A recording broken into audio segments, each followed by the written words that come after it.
Բայց մի հարց եմ ես ուզում։ Լավ, շարունակեք ձեր հարցերը։ Մի հարց ևս քաղաքացիներից մեկը իր աղջկան մանկապարտեզի տնօրեն նշանակելու հետ կապված ճիշտ է վարչապետը Նիկոլ Փաշինյանը ասում էր որ ինքը իրավասություն չունի, բայց վերջում հունից դուրս եկավ եւ ասեց որ ոչ մի ձևով իրեն չպիտի։ Հա, քաղաքականապես հորդորեց իր թիմակիցներին։ Հունից դուրս գալը եւ արգելելը քաղաքականապես։ Դա հունից դուրս գալ ես չի համարեի զայրանալ եւ իր թիմակիցներին։ Հալումյանի հետ մտերին է ասում են դրանով։ Ես տեղյակ չեմ։ Այլ հարցեր կա։ Ազատություն չեմ նայում, չէ։ Բայց դա այնուհանդերձ Վերջինը հղումով դնեն մեր մոտ։ դա այնուհանդերձ վարչապետի լիազորությունների չարաշահում։ Ինչ է։ Թիմի տիրույթում կներեք էլի շոկ հարց եմ տալ։ Թիմի տիրույթում գտնվող որոշվելիք հարցը ասում է որ ես ասում եմ այս մարդու աղջկան։ Սիրելի Նարեկ, օրինակ եթե ես հիմա հենց հիմա մամուլի առաջ հրապարակավ հորդորեմ ֆակտոր AM-ի խմբագրին ավելի շատ ազգային ժողով ուղարկել Ռոբերտին եւ ոչ թե Նարեկին։ Պայմանական եմ ասում, ամենևին դա չեմ հորդորում էլի։ Դա կլինի իմ լիազորությունների չարաշահում, թե ուղղակի իմ հորդոր, որին կարելի է լսել կամ կարելի է չլսել։ Հա։ Տարբերությունը վերածնաճի վարչապետը քաղաքական թիմի ղեկավարը Հայաստանի վարչապետն է նշանակում է մարզպետին, իսկ երբ որ ձեր հորդորին չլսեն ոչ մեկը Վարչապետի եկեք տարբերենք էլի զուտ ընթացակարգային իմաստով կա բաժանում իշխանությունների եւ լիազորությունների սիրելի շողիկ խնդրում եմ էլի գոնե դուք մի ընդհատեք ինձ հա կա լիազորությունների բաժանում ինչ որ բաներ տիրույթում կառավարության տիրույթում են ինչ որ բաներ տեղական ինքնակառավարման մարմինների բայց միևնույն ժամանակ դա չի նշանակում որ քաղաքական թիմը չի կարող ինչ որ բաներ որոշել հորդորել իրար եւ այլն օրինակ հիմա ասենք կառավարությունը ինձ ենթակա չէ ուղիղ այսինքն ԱԺ-ի վերահսկողության ներքո բայց ինձ ենթակա չէ բայց դա չի խանգարում որ ես որևէ նախարարին որևէ բան հորդորեմ հիմա անցնենք մյուս հարցերին թերևս խնդրեմ բայց գիտեք ինձ ինչն է հետաքրքիր իսկ չեք ուզում մի հատ հարց տակ թե ես ինչպես եմ վերաբերվում այն փաստին որ վերջերս որն է 3 դատախազությունը ապօրինի գույքի բռնագանձման գործի շրջանակներում նախկին դաշնակցական կրթության եւ գիտության նախարարից պահանջել է 26 անշարժ գույք 7 տրանսպորտային միջոց մասնակցություն 5 իրավաբանական անձանցում եւ ուշադրություն 1 միլիարդ 169 միլիոն դրամ այս հարցը ընդհանրապես մեր հանրության չի հետաքրքրում հա որ եկել ինձ ես ուզում եմ ներողություն էլի չէ դե հեսա դե տվեք այդ հարցը ինձ որովհետեւ մի տարօրինակ բան է ստացվում ներողություն էլի պարոն Կիրակոսյան ներողություն էլի նայեք ինչ հետաքրքիր բան է ստացվում մեկ օր առաջ ուղիղ մեկ օր առաջ սիրելի գործընկերներ դատախազությունը մի նախարարի նախկին նախարարից պահանջել է 26 անշարժ գույք 7 տրանսպորտային միջոց 1 միլիարդ 169 միլիոն դրամ փող ներողություն էլի ներողություն ընդ որում ստեղ նույնիսկ կարևոր էլ չի պարզվի այսինքն դատարանը կապացուցի որ դա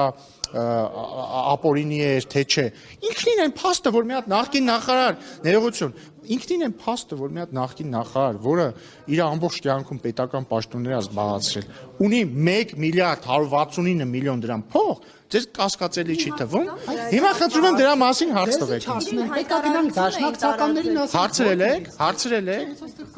հարցրել եք դուք Ազատությունը չի ուզում այդ ռեպորտաժ սարքի սրա վերաբերյալ թե գալու եք ասեք թե գալիս եք թե ձեզ հետաքրքիր է ինչպես Փաշինյան ներողություն թե ձեզ հետաքրքիր է ինչպես այդ ինչպես Փաշինյանը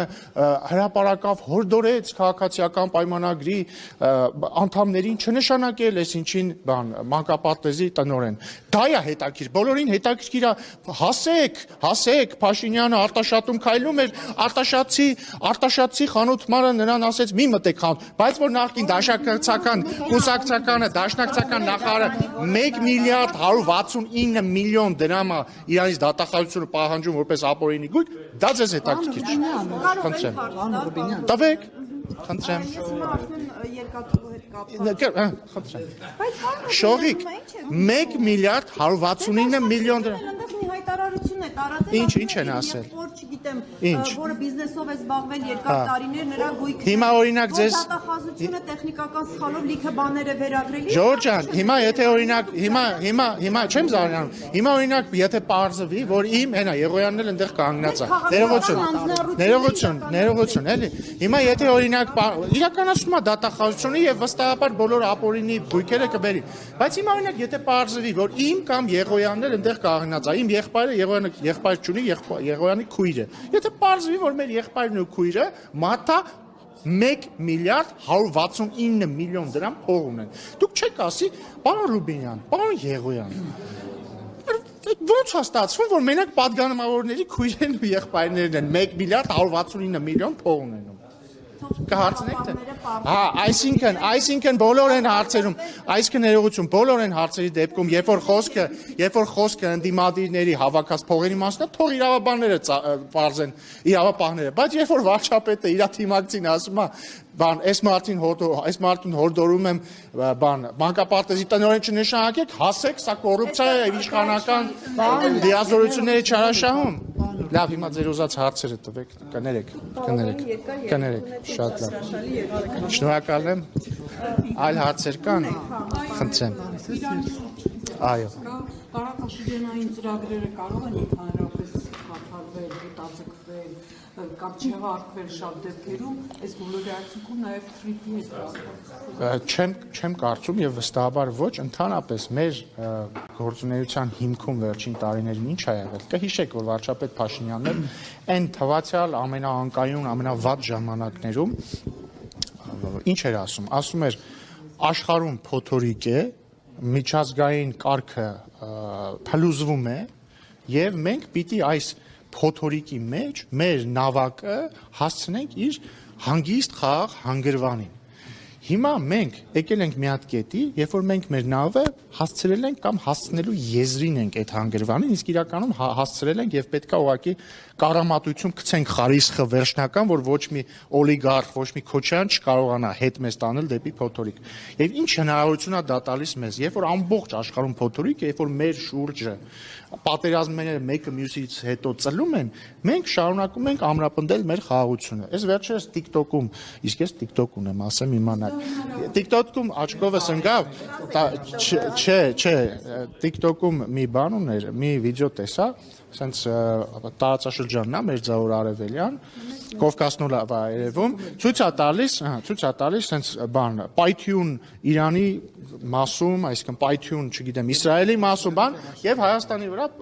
Նիկոլ Փաշինյանի դեմքն է կարկանդակ ուտելուց։ Ես չգիտեմ այդ տարածողը դա տարածել է որպես բացասական հակագովազդ թե ոչ, բայց ես ձեզ վստահեցնում եմ, դրանից լավ գովազդ չի կարող լինել մեր իշխանության վերաբերյալ, որտեղ մեր ուզածը հետեւյալն է, երբ որ բոլոր տեղերը փոթորիկներ են, եթե իհարկե մենք չենք ուզի որ բոլոր տեղերում փոթորիկներ լինեն, բայց եթե բոլոր տեղերը փոթորիկներ են, մեր ուզածը հետեւյալն է, մենք այդ փոթորիկներից հեռու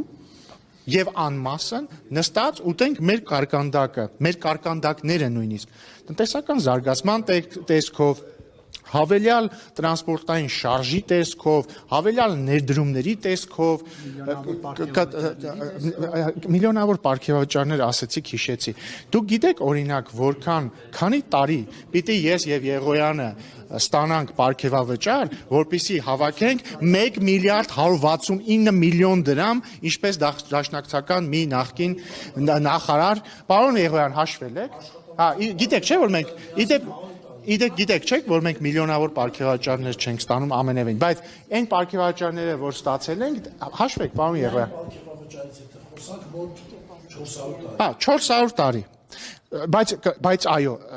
այդ բոլոր, չգիտեմ, Լևոն Մկրտչյանը այնտեղ ելով է ապօրինի գույքով անցնում, Ռոբերտ Քոչարյանը, ազնվագույն մարդ, երբեք պարգևավճար չի ստացել, բայց դատախազությունը իրանից եւ ընտանիքից պահանջում է 200 միլիոն դոլարի չափ գույք եւ գումարներ, բայց ազնվագույն մարդ երբեք պարգևավճար չի ստացել։ Լևոն Մկրտչյանը վստահ եմ պարգևավճար երբեք չի ստացել, բայց 1 միլիարդ 169 միլիոն դրամ։ Այնտեղ ելով կար, տեսա այսօր Հայկաս Բաղմանյանին են կանչել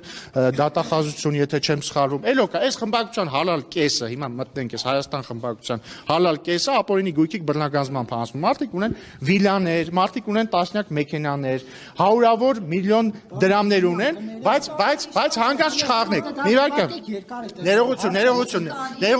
Ներողություն, բայց հանգարց չխառնեք։ Ազգադավը ես եւ Եղոյանն ենք։ Չէ՞։ Դուք չգիտեք, պարոն Եղոյան։ Ես եւ Եղոյանն ենք ազգադավը։ Բայց այն մարդիկ ովքեր վիլլաներ ունեն, ֆամիլիա, ինչ նշանակում գնացեք, բա գնացել է դատախազությունը, այս թվերը որտեղից եմ ասում։ Ներողություն, այս թվերը որտեղից եմ ասում, բա դատախազությունը այդ մարդկանց մեղադրանք չառաջարկին կներեք։ Այդ մարդկանցից պաշտոնապես, պահանջում է բռնագանձել գումար, որ ասում եք արեք, անում ենք, բայց էսա անել է։ Ու այդ բոլոր գումարները, ներողություն։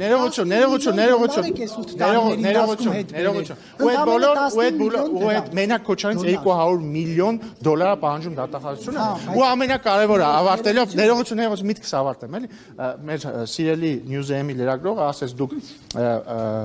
չէ՞ հիշում եք սկզբում հարցրեց դուք ունեք մտահոգություն, որ ընդդիմությունը կմիավորվի, կրկնում եմ մենք չունենք մտահոգություն, որ ընդդիմությունը կմիավորվի, բայց մենք պետք է ամեն ինչ անենք, որպեսզի Քոչարյանն ու երկու օլիգարխները, Ծառուկյանը եւ ռուսաստանցի օլիգարխը, որը իրավունք չունի նույնիսկ առաջադրվելու որպես վարչապետի կամ պատգամավորի տեխնացու, որպեսզի իրանք հանգարց չգան իշխանության, որովհետեւ եթե իրանք գան իշխանության, կաշառակերության հոդվածով ոչ մեկի մեղադրանք չի առաջադրվելու, Քոչարյանի ընտանիքը $200 միլիոն հաստատ պետության բյուջե չի վերադարձնելու, то ոչ Լևոն Մկրտչյանն է իհարկե պահպանելով, այստեղ են բանն է Ծանուցում մարդը համարվում է անմեղ, քանի դեռ չի ապացուցվել մեղքը, չնայած կոնկրետ այս դեպքում չնայած խոսքը այլ բանի մասին է, բայց այդ ամբողջ գումարները բյուջե չեն վերադարձնելու։ Հիմա մենք պետք է անենք ամեն ինչ, որպեսզի այդ գումարները բյուջե վերադառնան։ Հիմա խնդրեմ ձեր հարցերը։ Ես ես չէի ընդհանրում այս ընթացքում, որ Շնորհակալ եմ։ գրեք խայտարակ լրագրող։ Ապրեք։ Տեսնում եք, փաստորեն ազդում է։ Եվ պարոն Ռուբինյան, այս ընթացքում, որ դուք այդքան թվարկում եք, դրանք բոլորը հայցեր են։ Ինչ այդ օրենքը մտելահուժի մեջ, այդ գույքերով Ինչքան։ Քանի միլիոն։ $500 միլիոն, հեսա Եղոյանը թիվը ասում, արդեն հետ ենք բերել։ $15 միլիոն 15 միլիոն ապօրինիով ընդամենը $15 միլիոն հետ բերվել այդ Եղոյանը այլ թիվ է ասում, բայց $500 միլիոն վճռով կամ հաշտության հետ է եկել, ինչպես ասում է պարոն Եղոյանը։ Տեսնում եք։ Ես թվերը չի հիշում։ Հարց երեխեք մի օդ տամել ինչ կլինի։ Պարոն Ռուբինյան, տեսեք, երկաթուղու հետ կապված վարչապետը այն խնդիրը, որը բարձրացրել է, ըստ էության այդ խնդրի լուծման ինչ որ տարբերակ չկա, այսինքն այն առումով, որ այդ մրցակցության խնդիր չունենանք։